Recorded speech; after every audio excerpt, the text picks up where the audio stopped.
Hi. విషయం ఏంటంటే నేను ఇంతవరకు వ్లాగ్ చేయలేదు, చేద్దాం అనుకున్నాను, ట్రై చేశాను, ఒక ఛానల్ పెట్టాను. అందులో ఆ ఛానల్ని వాట్సాప్లో ఇన్స్టాగ్రామ్లో అడుక్కుంటే 120 మంది ఫాలోవర్స్ అయ్యారు. అంటే నాకు తెలిసిన వాళ్ళు మా ఫ్రెండ్స్ కూడా ఫాలో అవ్వలేదు, అది వేరే విషయం. సో ఈసారి అందుకే ఇట్లా ఎవరిని అడుక్కోకుండా పెడదాము యూట్యూబ్లో. కెమెరా కొనింది వేస్ట్ అయింది, 10,000 పెట్టుకున్నా బొక్కలేదు, అందుకని యూట్యూబ్లో పెడదామని చేస్తున్నాను. చూద్దాం. యూట్యూబ్ ఛానల్ ఇంకా ఏం డిసైడ్ అవ్వలేదు. ఎవరి దగ్గర బెటర్ ఛానల్ నేమ్ ఉంటే సజెస్ట్ చేయండి కామెంట్స్లో. ప్రస్తుతానికి దీన్ని ఏదో పేరుతో పెట్టి ఛానల్ ఒకటి క్రియేట్ చేసి దాంట్లో అప్లోడ్ చేస్తా. ఈ వీడియోకి మీరు కమెంట్ చేయండి ఛానల్ నేమ్ ఏది కొంచెం ఇన్నోవేటివ్గా ఉండిద్దని. ప్లీజ్ బ్యాడ్ కమెంట్స్ అంటే చేయొద్దు. సో వాటిలో ఒకటి పిక్ చేసి ఛానల్ నేమ్ చేద్దాము. అందుకపోతే ఈరోజు ఈ కెమెరా అమ్మేద్దాం అనుకుంటున్నా, ఖర్చులకు డబ్బులు లేవు. ప్లస్ కెమెరా పెట్టుకొని వీడియో చేయడానికి ఈ వైజర్ది లాక్ ఇక్కడ కట్ అయిపోయింది. సో కొంచెం ఒక 50 కిలోమీటర్ స్పీడ్ దాటినా కూడా భయంకరమైన విండ్ సౌండ్ వచ్చింది, మీకు నా మాట వినపడదు. సో అందుకని ఎందుకు ఇంకా తీసేద్దాం. హెల్మెట్ కొనడానికి ఇంకా 5,000 కావాలి. సో అంత బడ్జెట్ లేదు మన దగ్గర ఇప్పుడు. ఇంకా పోతే మన కష్ట సుఖాల గురించి మాట్లాడుకోదలుచుకుంటే అందరి లెక్క పొడిచి పీపీ సాధించిన మెకానికల్ ఇంజనీరింగ్. మనము ఫైనల్ ఇయర్లో బ్యాక్లాగ్లు అన్నీ కంప్లీట్ చేసి 4 ఏళ్ళ పట్టా అయితే వెళ్ళాము. పట్టా పోయి నాకు బయటకు వచ్చి రియాలిటీ చూస్తే బొక్క బ్యాక్ని కూడా బ్యాక్ ఎట్లా మన ఎవరు జాబ్ కాదు కదా, వాచ్మెన్ గేట్ దాకా కూడా రానే ఇట్లా. సరే ఐటీ గీటీ అది ఇది అని ఇప్పటి వరకు నేను దాదాపు ఉన్న కోర్సులన్నీ చేశా. Testing, JavaScript, front end, back end, full stack, అదైపోయి డివాప్స్ విత్ క్లౌడ్, ఇంకా technical, non technical, mechanical, AutoCAD, CATIA. So ఇవన్నీ చేసాం. ఇక్కడ అడుగుకి సిగ్నల్ ఇన్ని చేసి మనం వీకెండ్ ఏంటంటే ఇంకా ప్రాపర్ జాబ్ ఏది రాలేదు. బుడ్డి కింద 25 ఏళ్ళు వచ్చినాయి.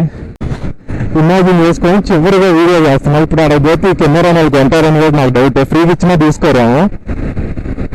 సో మనం 10 ఏళ్ళు దెబ్బెట్టాము. ఇది ఇంట్లో చెప్పినా దెమ్ములే, బయట చెప్పినా దెమ్ములే, ఎవరొకరు చెప్పినా నవ్వుతారు. అందుకని చక్కగా పోయి ఇక్కడ మేస్టిక్ దగ్గర ఏదో చీప్ షాప్ ఉంది. బెంగళూరులో ఉన్నాను నేను. చీప్ అంటే చీప్ కాదు, యావరేజ్ ప్రైస్కి వచ్చే షాప్ ఉందంట. ఇదేమన్నా తీసుకుంటారేమో అడిగి ఇంకేమన్నా పనికొచ్చే వస్తువులు అంటే తీసుకుందామని వెళ్తున్నాము. సో అది కాక ఇదేమంటే ఏప్రిల్ ఆల్మోస్ట్ ఎండ్ కదా, మే ఎండ్కి కేదార్నాథ్ వెళ్తున్నాం. So very much excited. అంటే డబ్బులు మనమే కాదు, ఇంట్లో ఎంతో ఇచ్చేవాళ్ళన్నప్పుడు మనం ఖర్చు పెట్టేవాళ్ళం ఉండాలి, లేకపోతే బ్యాలెన్స్ అయ్యేది ఇల్లు. అందుకని ఇబ్బంది లేదు. డబ్బులు వేరే వాళ్ళు అయితే సుఖమే వేరే. పోయి అది బేసిక్గా 9 to 10 days ట్రిప్ అనమాట. చార్ధామ్ మాత్రం ఎన్ని ఉంటారు, ఏమేమి కవర్ అవుతాయి అంటే మనకి ఫస్ట్ యమునోత్రి, తర్వాత గంగోత్రి, తర్వాత కేదార్నాథ్, తర్వాత Badrinath. So plus heavy ghat section. ఒక్కొక్క దానికి అది ఇప్పుడు చెప్పిన 4 ఉన్నాయి కదా, 4 గుడుల్ని 4 ధామ్స్ అంటారు. ఒక్కో దానికి మధ్య ఆల్మోస్ట్ 200-300 డిస్టెన్స్ ఉంటుంది. 200-300 ఏముంది, 1 day జర్నీ అనుకోవచ్చు కదా. Heavy ghat road plus experience drivers ఉండాలి. అంత ర్యాష్గా తోలి వెళ్ళినా కూడా రిస్క్. ఐ మీన్ సేమ్ నేను తిరుపతి ఘాట్ లెక్క అదే చేయరు. మినిమం ఇంత టైం, మ్యాక్సిమం ఇంత టైం, ఈ టైమ్స్లోనే రీచ్ అవ్వాలి అనే పాలసీలు ఉన్నాయి అక్కడ కూడా. కాబట్టి for entire Chardham minimum 8 to maximum 12-15 days maximum లోపు కవర్ చేయాలి. సో దానికైతే వెళ్తున్నాను. అండ్ అవన్నీ పక్కన పెడితే ఉన్న జాబులన్నీ పీకే ఇవాళ రేపు నేను బీకేస్తాను. నాకు తెలిసి నెల జీతం వేస్తారో లేదో నాకు తెలియదు. కాబట్టి అది మీకు ఏదో టాలెంట్ ఉండాలి కదా అని ఇది మొదలు పెడదాం అనుకుంటున్నా. బట్ ఇందులో మనకు అంత స్కోప్ లేదే. అనవసరంగా ట్రోల్ పేజ్ వాళ్ళకి సోర్స్ అయ్యాను అనుకో. ట్రోల్ పేజ్ అంటే గుర్తొచ్చింది. ఆర్సీబీని పాపం కింద మీద ఊపు, ఆర్సీబీని తోపు అనే టీంని ఊపి ఊపి రాలిపోయేటట్టు చేశారు. ఎనీవే గొప్ప ప్లేయర్స్ అందరూ మంచి ఎఫర్ట్స్, బట్ సమ్ టైమ్స్ ఏమంటాం, ఎంత శ్రమించినా ఫలితం ఉండదు కదా. అలాంటి టీంలో, అలాంటి దరిద్రాల్లో ఒకటి మా ఆర్సీబీ టీం. సో ఇప్పుడైతే అదే ఆ కెమెరా తీసుకోవడానికి వెళ్తున్నాను, బట్ అక్కడికి వెళ్ళి వీడియో చేసి ఎవరెవరా అనే వాగి పెట్టే టాలెంట్ లేదు. నేను ఊరికి నా ఇంట్రో ఇద్దాము, ఛానల్కి ఒక మంచి పేరు అయితే సజెస్ట్ చేయండి. నెక్స్ట్ నుంచి షేర్, సబ్స్క్రైబ్, లైక్ ఇలాంటి అడగే ఉండద్దు. అది ప్లస్ ఇంతకుముందు పెట్టారని చెప్పే కదా, నాకు ఎంకరేజ్మెంట్ కంటే డిస్కరేజ్మెంట్. మా ఊర్లో వచ్చి ఎట్టకారంగా ఏందనో యూట్యూబ్ ఛానల్ పెట్టామంట, చక్కగా ఉన్నాను మొహం ఎందుకు ఇప్పుడు అని నవ్వే వాళ్ళు ఎక్కువ ఉన్నారు. సో ఆబ్వియస్లీ మనం ఇంట్రోవర్ట్స్ కాబట్టి ఆ టొక్కం దగ్గర గుద్దులో మండిద్ది, దీనికి బీపేద్దాం. సో కాబట్టి అదే లాస్ట్ ఆ డైలాగ్ వినపడం వల్ల వీడియోస్ అన్నీ ఎత్తి పక్కన మేము అన్నీ తీసుకొని జాబ్ పోతున్నా. ఇప్పుడు మళ్ళీ అనిపించింది, వాడెవడో ఏదో అంటాడు, వాడు ఎన్ని చేస్తున్నారు ఎవరో తెలుసు, వాడిని ఎవరో ఒకరు అంటారు కదా, ఏముంది. బట్ ఈసారి మనం ప్రమోషన్ చేసుకోకుండా ఛానల్ నేను ఊర్లో వాళ్ళకి చెప్పకుండా దాని పాటికి అదే ఉండిద్ది. ఎవరో చూసిన వాళ్ళు ఇష్టమైతే లైక్ చేస్తారు, కష్టమైతే డిస్లైక్ చేస్తారు అనుకొని చేద్దామని స్టార్ట్ చేశాను. ఇప్పుడు కెమెరా కనుక కొన్నే అంటే 99% కొనరు దీన్ని చూడడం వల్ల. కొన్నే అంటే మళ్ళీ ఇంతే తీసుకొని వెనక్కి వస్తాను. సో భయంకరమైన కరువులో ఉన్నా, అందుకే ఇట్లాంటివన్నీ బయటకు వస్తున్నాయి. లేకపోతే ఎంత ధైర్యంగా మాట్లాడే టాలెంట్ లేదు, బొకడానే లేదు. కెమెరా కానీ 2 ఏళ్ళు వెళ్ళి నాకు తెలిసి 2వ 3వ వీడియో చేస్తుంది అంతే. ఇంకోటి, సో ఇప్పుడు బెంగళూరులో ఉన్నాను, నేను వచ్చేసి ప్రకాశం డిస్టిక్ ఒంగోలు. రేపు morning, late morning, I mean 9:30, 10, 10:30, 11 అలా స్టార్ట్ అయ్యి ఒంగోలు వెళ్ళాలి. ఈవినింగ్ బై నైట్ ఎంత టైం అవుతుందో తెలియదు. సో నిదానంగా పోవాలి. మన బండిని ఆల్రెడీ ఒకసారి బెనుకోబెట్టడం అయింది. జస్ట్ 40లో అలా బండికు జస్ట్ 84,000 బిల్ అయింది. సో ఇన్సూరెన్స్ కూడా క్లెయిమ్ కాలేదు ఇంకా. అదే పెద్ద బొక్క ఈ జీవితానికి. బండి కొనేటే బొక్క అని మా ఇంట్లో ఫీల్ అవుతుంటే ఆ బొక్కకి ఇంకో బొక్క. సో తప్పదు, ఇవన్నీ కష్టాలు మంచి వాళ్ళకి కాకపోతే ఎవరికి వస్తాయి. ఇది కొంచెం ఓవరైంది, ఓకే. ప్లస్ ఇంకో దరిద్రం, నాకు యూట్యూబ్లో ఎడిటింగ్ చేయటం రాదు. అది నేను మధ్యలో మీమ్స్ యాడ్ చేయటం కానీ, వాయిస్ ఓవర్ చేయటం కానీ అలాంటిది ఏం రాదు. డీప్ వాయిస్ ఎలా యాడ్ చేయాలో కూడా తెలియదు. సో చూడాలి, లేదా మీలో ఎవరైనా తెలిసిన వాళ్ళు ఉంటే పింగ్ చేయండి, ఐ మీన్ కామెంట్ చేయండి. ఫాలో అవుతా వాళ్ళ ఛానల్ని, అందులో చూసి నేర్చుకుంటా. బండిని మాత్రం ఎట్టాగో చూస్తారు అందరు, చూసి చూడు పక్కన వాళ్ళందరూ మీకు కనపడరు. సారీ. 360 కెమెరా ఎంత ఉందో, ఇన్స్టా 360 అది తీసుకున్నాం. నాకు ఎప్పటి నుంచో ఉంది, కానీ అప్పుడెప్పుడో 30-40 వేలు ఉంది. మనకు 3 నెలలు జీతం కాబట్టి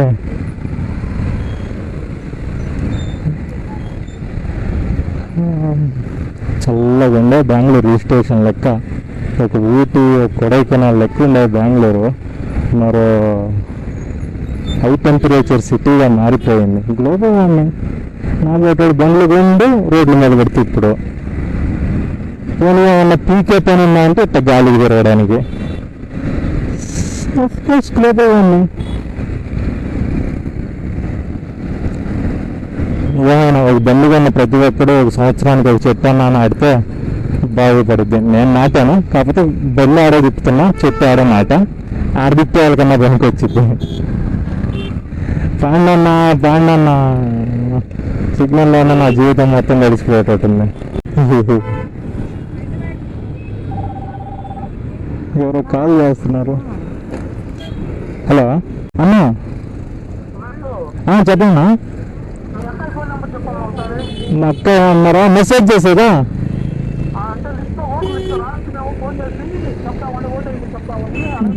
అవునా సార్, ఓకే.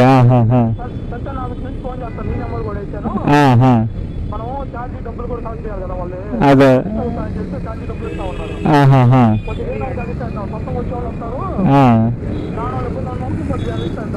సరే సరే అన్న సరే.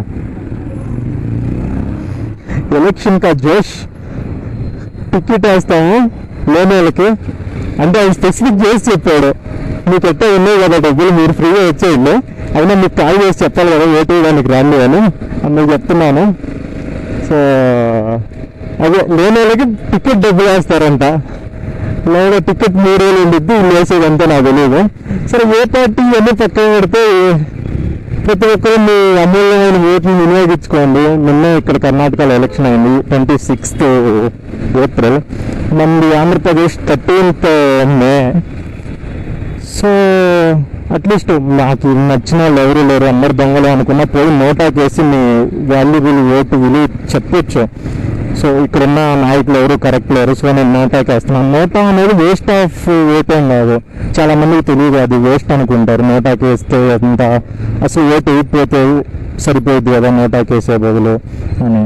బట్ ఓటు కంపల్సరీ వినియోగించుకోవాలి. అంటే అందరు చెప్పే ఫార్మల్ డైలాగ్లో మొత్తం మీద మీ భవిష్యత్తులో ఎంతో కొంత దీని ఇంపాక్ట్ ఉండిద్ది మీ ఓటు వల్ల, ఖచ్చితంగా ఉండిద్ది. బటర్ఫ్లై థియరీ సుకుమార్ ఎన్టీఆర్ సినిమాలో చెప్తాడు కదా. సో ఇప్పుడే మనం చేసే పనికి ఇంకెప్పుడో రియాక్షన్ ఉండిద్ది. కాబట్టి ఓటు మాత్రం కంపల్సరీ వినియోగించుకోండి అని ఆలోచించండి. ఎవరు కరెక్ట్, మన క్యాస్ట్ రిలీజన్ ఇవన్నీ పక్కన పెట్టేసి నిజంగా మనకి ఏం మంచి జరుగుతుంది, ఏం పథకాలు ఉన్నాయి అలాంటివి చూసి ఒకరిని ఎంపిక చేసుకోండి. పర్సనల్గా జేడీ లక్ష్మీనారాయణ అని మన సిబిఐ ఏజెంట్ రాంగ్గా చెప్పకపోయింటే నేను, అతను జై భారత్ సంథింగ్ జై భారత్ అనే పార్టీ ఉంది. పార్టీ పక్కన పెడితే టూ నాలెడ్జబుల్, అంటే చాలా గ్రౌండ్ లెవెల్ నుంచి కొంచెం ఎంక్వైరీ చేశాడు. ఎట్లా ఉంది ఇండియాలో, మన ఎస్పెషల్లీ ఆంధ్రప్రదేశ్లో విలేజెస్ ఎలా ఉన్నాయి, ఎక్కడ ల్యాక్ ఆఫ్ కమ్యూనికేషన్ జరుగుతుంది మన విలేజెస్ నుంచి మన ఏదైనా పొలిటికల్ పార్టీలో ఉన్న హయ్యర్ అథారిటీ లైక్ సీఎంకో లేదా మంత్రులకో మనం ఎక్స్పెక్ట్ చేస్తున్న వాళ్ళకి రీచ్ అవుతుందా లేదా, ఇలాంటి ఒక రీసెర్చ్ చేశారు. ఏదో పాడ్కాస్ట్ చూసాం, బాగా చేశారు, నైస్. సో జూన్ 4వ తేదీ మన రిజల్ట్స్ వస్తాయి అందరూ, అన్ని స్టేట్లు. చాలామంది ఎమ్మెల్యే ఎలక్షన్లు, లోకల్ ఎలక్షన్లు అయిపోయినాయి. సో ఇప్పుడు కొన్ని స్టేట్లు లైక్ కర్ణాటకలో ఎప్పుడు అయిపోయింది, తెలంగాణలో ఎప్పుడు అయిపోయింది లోకల్ ఎమ్మెల్యే ఎలక్షన్, అండ్ నాకు తెలిసి ఈ 2. సో ఎంపీ ఎలక్షన్ రిజల్ట్స్ వస్తాయి, చూద్దాం ఏం జరుగుద్దాం. బీజేపీని మళ్ళీ గవర్నమెంట్ ఫామ్ చేయొచ్చు అనే ఒక టాక్ నడుస్తుంది. మరి అది ఎంతవరకు నిజంగా సక్సెస్ అవుతుందో తెలియదు. సో అదే విషయం. ఇంకా పోతే నేను మాట్లాడాల్సిన ఎండలు భయంకరంగా ఉన్నాయి. ముసలి పిల్లలు జాగ్రత్త, బయట తిరగవద్దు. ముఖ్యంగా మా ఊరు ఒంగోలు ప్రకాశం డిస్టిక్ అయితే అది ఇంకా తెల్ల. గుంటూరు ఆల్మోస్ట్ 40 దాకా ఉండటం, 38 to 40, మాది 36 మ్యాక్సిమం అనుకుంటా. సో కష్టం. ఇంకా కొన్ని స్టేట్లో ఇంకా ఎక్కువ ఉన్నట్టుంది. ఎండ్ కూడా అంతా గ్లోబల్ వార్మింగ్ వల్ల ఇట్లా బండ్లు, కార్లు, ట్రాన్స్పోర్టేషన్, చెట్లు కొట్టేసి బెంగళూరులో మెట్రో కన్స్ట్రక్షన్ స్టార్ట్ అయ్యి చాలా మిస్ అయింది Bengaluru. Again it part of development, నేనేం తగ్గట్లేదు. బట్ ఇంపాక్ట్ ఎందుకు అయింది అనుకున్నా అంటే మెట్రో కన్స్ట్రక్షన్ వల్ల చాలా డిస్టర్బ్ అయింది బెంగళూరు. సో మేబీ అదొక్కటే ఎగ్జాక్ట్ రీజన్ అని చెప్పి అదొక రీజన్ అయ్యి ఉండొచ్చు. ఈ కెమెరా కొన్నప్పుడు నేను ఏదో పెద్ద వ్లాగర్ అవుదాము, నేషనల్ ఇంటర్నేషనల్ ట్రిప్లు వేద్దాం ఈ బైక్ మీద అనుకున్నా. కరెక్ట్గా చెప్పాలంటే పంచర్లు ఎక్కువ వేయించా అన్నిటికంటే. దీనికి బండి ట్రిప్ కంటే దీనికి పంచర్లు ఎక్కువ వేయించా, అంతకుమించి ఇంకేం లేదు.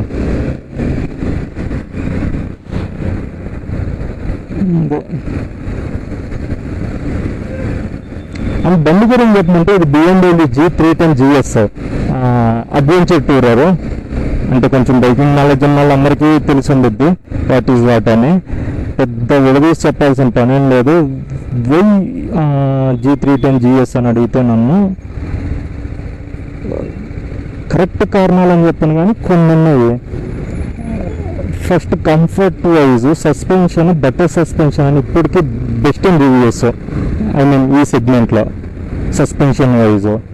And mileage both are same. Service cost ఇది చినేసి అక్కడ అవుద్ది సర్వీస్ చేయించేసరికి. నేను 2-3 సార్లు షోరూంలో చేయించాను. ఇంకా బెంగది మన దగ్గర ఆస్తులన్నీ అమ్ముకోవాలి. ఇంకో 2 సార్లు చేపితే బండి కొని సగం డబ్బు సర్వీస్ పెట్టినట్టు అవుద్ది. ఎత్తితే 10, 20, 30 వేలు. అది వాళ్ళు చెప్పాగా పడేసి అక్షరాల 84,000 అలా వదిలించామన్నమాట. ప్లస్ అది అయిన తర్వాత మనం ఇంకో ఇన్సూరెన్స్ కూడా, ఐ మీన్ రిన్యూవల్ చేయాలి కదా, అది చేయించి ఇంకో 10,000, దగ్గర 1,00,000 అప్పుడు. సో ఒకడొక్కనే రాత్రి లేట్ చేయాలి, అంతకుమించి ఇంకేం చేయగలం.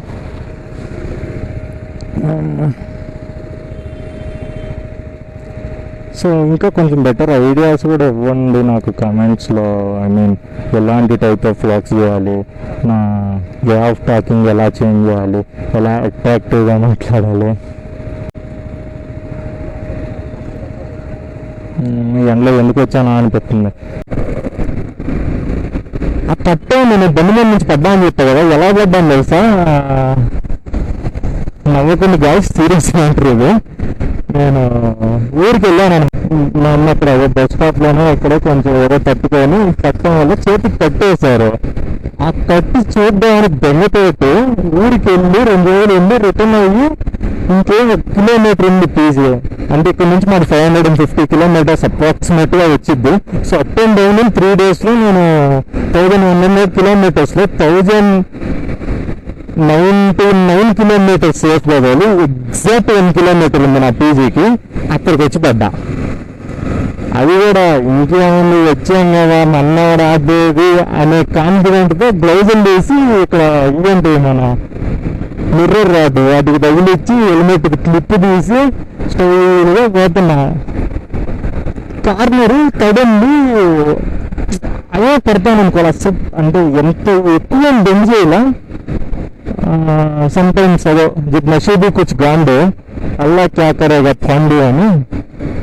సో అట్లాగా ఇదంతా మన మిలిటరీ వాళ్ళ రోడ్డు. మీకు వెనకాల కనపడితే ఎన్నో మిలిటరీ వాళ్ళ ఇవే కనపడుతుంటాయి. Okay, don't mind. సో పడిన వెంటనే ఒక 5 seconds ఫ్లాష్, ఐ మీన్ ఏం జరిగింది ఏంది ఏం అర్థం కాలేదు. వెనక ఆయన బండి ఆపాడు, వచ్చాడు, నాకు అంతవరకు అర్థం అవుతుంది. నన్ను లేపాలి కదా, ఐ మీన్ ఎవరైనా ఎక్స్పెక్ట్ చేసేది అదే కదా, వెనక ఎవరు వచ్చారు, అతను వచ్చి మనం లేపుతాడు, హెల్ప్ కోసం వచ్చాడు అని.